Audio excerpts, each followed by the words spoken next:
Usted fue hallado para que conozca a Cristo y para que viva por Él. Y la palabra nos enseña y nos dice, ciertamente, el Señor Jesús dice que usted es llamado para permanecer en mí. En esta permanencia solamente va a haber algo que nos va a unir. Y esa es la misma unidad, que Jesús tuvo con el Padre. ¿Y qué unidad tuvo? Que Jesús vino no a hacer su voluntad, sino la voluntad del que le envió, del Padre. De la misma forma, de la misma manera, si usted fue hallado por Dios, si usted fue alcanzado por Dios, y si la palabra fue sembrada en su corazón, es con el único propósito de que usted sea uno con Cristo, para que haga su voluntad. ¿Cuántos dicen amén? Amén. Ahora podemos preguntarnos, ¿pero cómo vamos a hacer esto posible en nuestra vida personal? ¿Pero cómo se va a dar esto? Y a veces el creyente está pensando que tiene que hacer esto, que tiene que hacer lo otro, que tiene que dejar de hacer aquello, que ahora todos los días tengo que ir a tal lugar, que ahora todos los días tengo capaz a congregarme, todos los días de la semana voy a empezar a dejar de vestirme así, a dejarme de pintarme así, a ponerme esto, ponerme el otro. Y vemos hoy en día que la religión, en vez de que une al hombre a Dios, lo termina por separar de Dios. Porque la religión ha llenado al hombre de muchos patrones, de qué es lo que debe de hacer supuestamente para que Dios se agrade de él o de ella. Nosotros no podemos hacer nada para que Dios se agrade de nosotros, porque no hay nada bueno en nosotros. Eso es por un lado. Y por otro lado es que Cristo ya hizo todo por nosotros. Amén. Cristo ya hizo todo por ti. La única forma para que esto se haga real en nuestra vida es que realmente usted coma la palabra.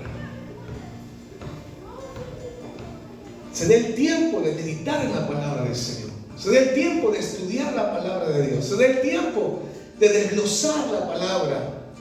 Se dé el tiempo de contar la palabra así como cuentan las hojas en un árbol. Contar la palabra como tal.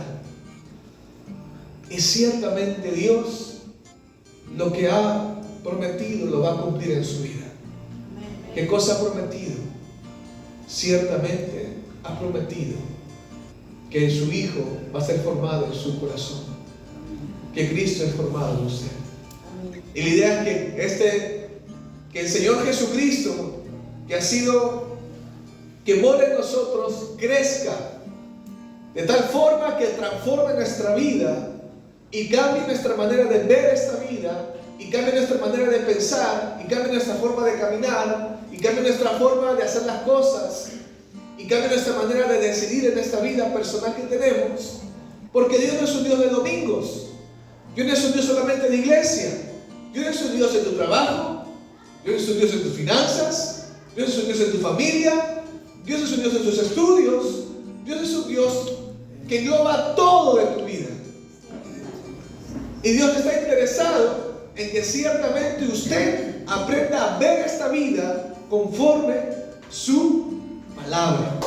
Y la única forma de que eso se dé es por la continuidad de la palabra en nuestra vida personal.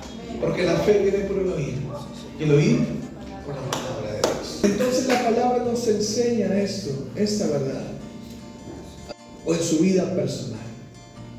¿Qué pasaría si el creyente no permanece en esta unidad? Simplemente va a caminar conforme a su parecer, va a caminar conforme a sus opiniones, va a ejercer su vida según su criterio. Y puede ser que a simple vista, no haya nada de malo en ello, a simple vista. Pero acordémonos, Dios no mira lo externo, Dios mira tu corazón. Y la única forma de que tu corazón como el mío sea limpiado es por medio de su palabra. No es por una conducta.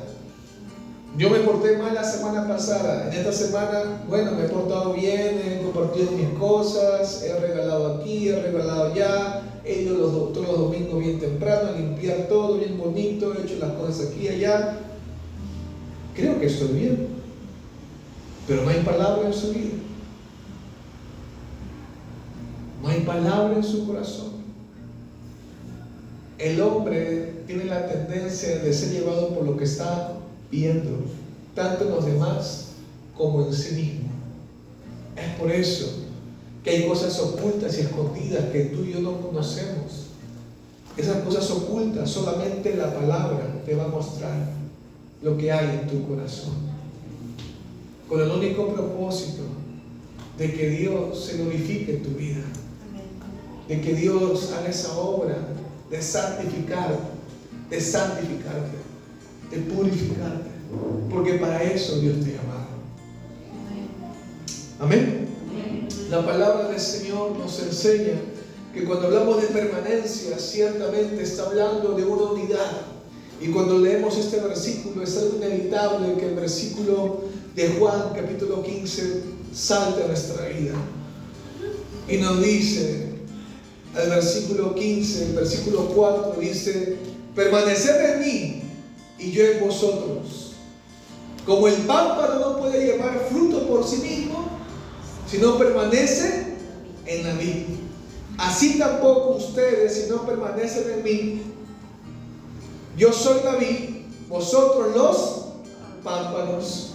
Y el que permanece en mí y yo en él, este lleva mucho fruto, porque separados de mí nada podéis hacer. El versículo 7 dice: si permanecen en mí y mis palabras permanecen en ustedes, pedid todo lo que queréis y os será hecho. Si guardáis mis mandamientos, versículo 10, si guardaréis mis mandamientos, permaneceréis en mi amor, así como yo he guardado los mandamientos de mi Padre y permanezco en su amor. ¿De qué forma se permanece en Cristo? Por medio de sus palabras. No hay otra forma.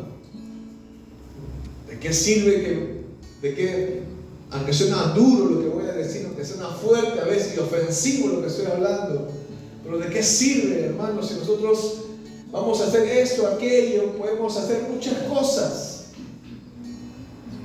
pero ¿de qué va a servir si no hay palabra en nuestra vida?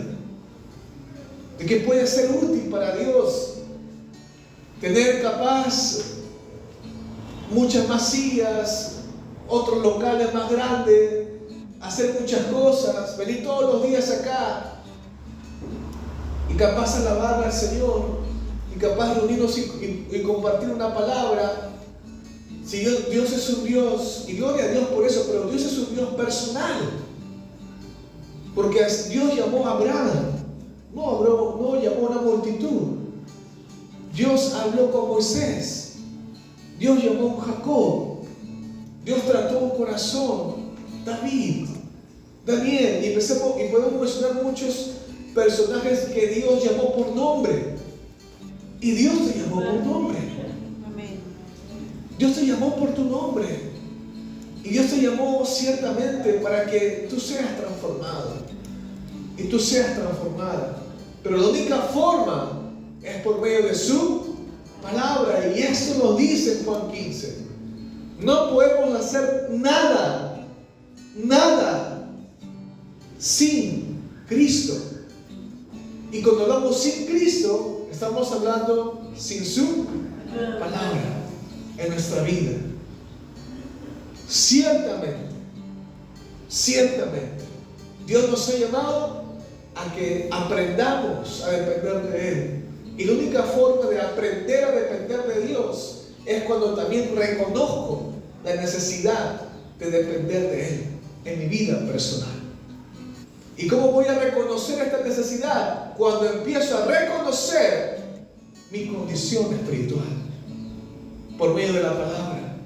Cuando la palabra me enseña que así como en un principio Adán quedó esclavo de su propia naturaleza pecaminosa, que no había luz en él, había oscuridad, había tinieblas, estaba imposibilitado de ir hacia Dios por la propia condición caída en la que quedó, por el pecado que cometió.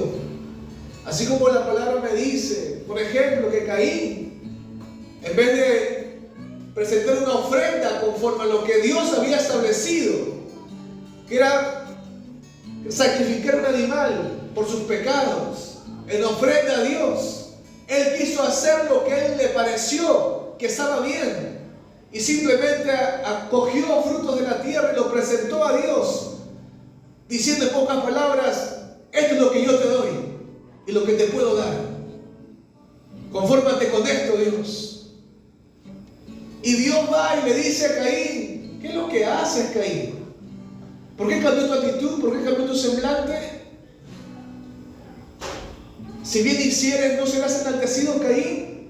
Y a pesar que Dios va a este hombre, ciertamente él es tan necio que sigue parado en su sola posición.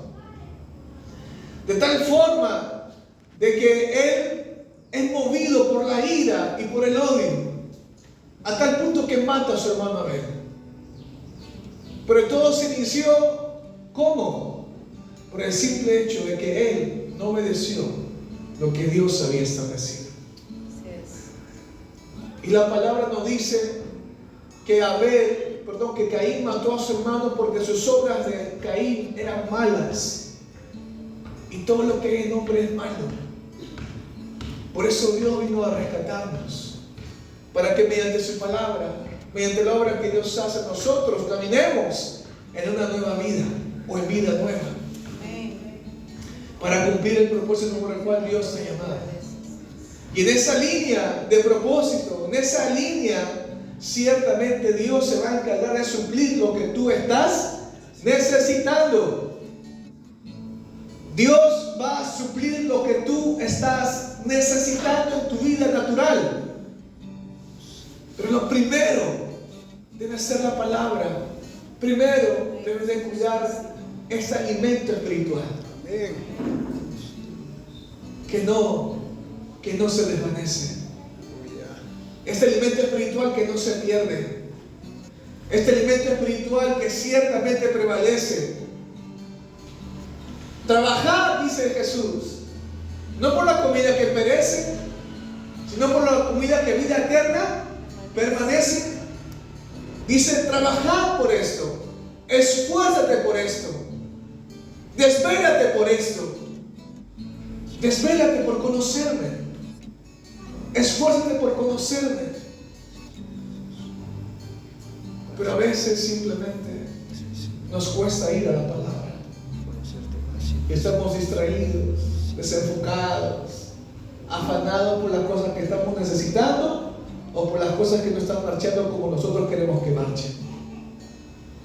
Y caemos en ese error. Y Dios nos llama en esta mañana que la única forma de que tú permanezcas en Él es permaneciendo en su palabra. ¿Cuánto dicen amén? Amén. Amén. Dale un fuerte aplauso al Señor, hermano. Amén.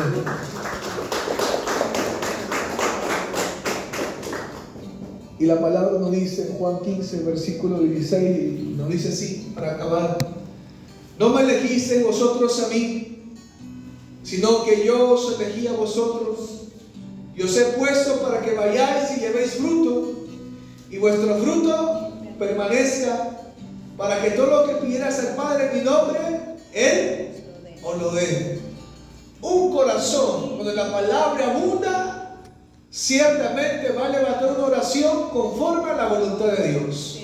Pero un corazón de ausencia de palabra, de escasez de palabra, va a levantar una oración por las cosas que está viendo, por sus necesidades. Y ciertamente Jesús nos enseña, nos dice: no se muevan como el mundo se mueve. No se muevan porque quieren comer, quieren vestir. No se muevan de esa forma, porque mi Padre sabe lo que estás necesitando.